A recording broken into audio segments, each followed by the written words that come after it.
Hello, hello, George. Tara, kain tayo.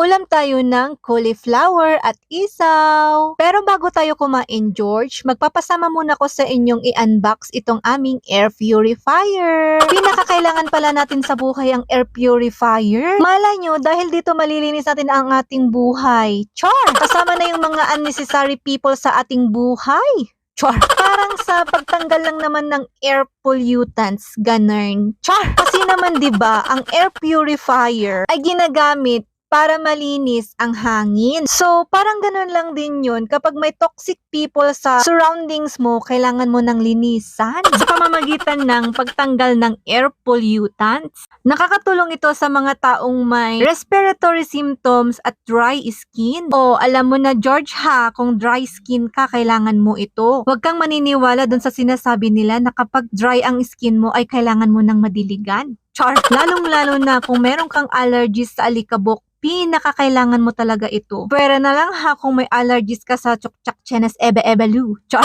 So yun nga, napabili kami nito dahil nga may allergy talaga yung asawa ko. Yung tipong pagising pa lang niya sa umaga, bahing na ng bahing, minimake sure ko naman kapag gabi bago kami matulog ay nagva-vacuum ako sa higaan namin. Kaya ayun, kailangan namin nito at gagamitin namin sa pagtulog namin sa gabi. May nakita rin pala akong reviews na ang air purifier ay nakakapatay din pala ng virus. So yun, must have talaga ito. Para naman fresh yung air na nilalanghap namin at pagising namin sa umaga ay hindi na siya bahingin. Kaya naman kung magtatanong ka kung anong pinakakailangan mong bilhin para sa bahay nyo, isa na ang air purifier. Para siguradong malinis ang nalalanghap na hangin ng inyong pamilya. Lalong-lalo na pala kapag may pets ka at nasa loob ito ng bahay nyo. Ang air purifier din ay may HEPA filter na tumutulong para matanggal ang 99.9 na dust particles at impurities na hangin. Ito nga pala ay touchscreen na, may kasama na ring remote at instruction paper na hindi binabasa pero dapat kailangan natin basahin yun. Meron din palang nabibiling HEPA filter ito kapag kailangan ng palitan. Isa pa sa pinakagusto ko rito ay nalilinis niya yung mga nalalanghap nating usok ng sigarilyo. Diba? Yun yung mahirap kapag may babies ka. So yun, kapag gusto nyo rin ito, andyan lang yung link. Click nyo na at bilhin na rin kayo. At ito na nga, kain na tayo. Ito yung aming ulam. Isaw, ulo ng manok at dugo. At itong kanin namin na nilagay ko dyan dahil wala kaming gasol, kaya doon ako sa rice cooker nagluto. Kaya naman yung cauliflower namin ay sa rice cooker ko niluto. Ganon ang discarding nanay kapag walang lutuan, sa rice cooker nagluluto.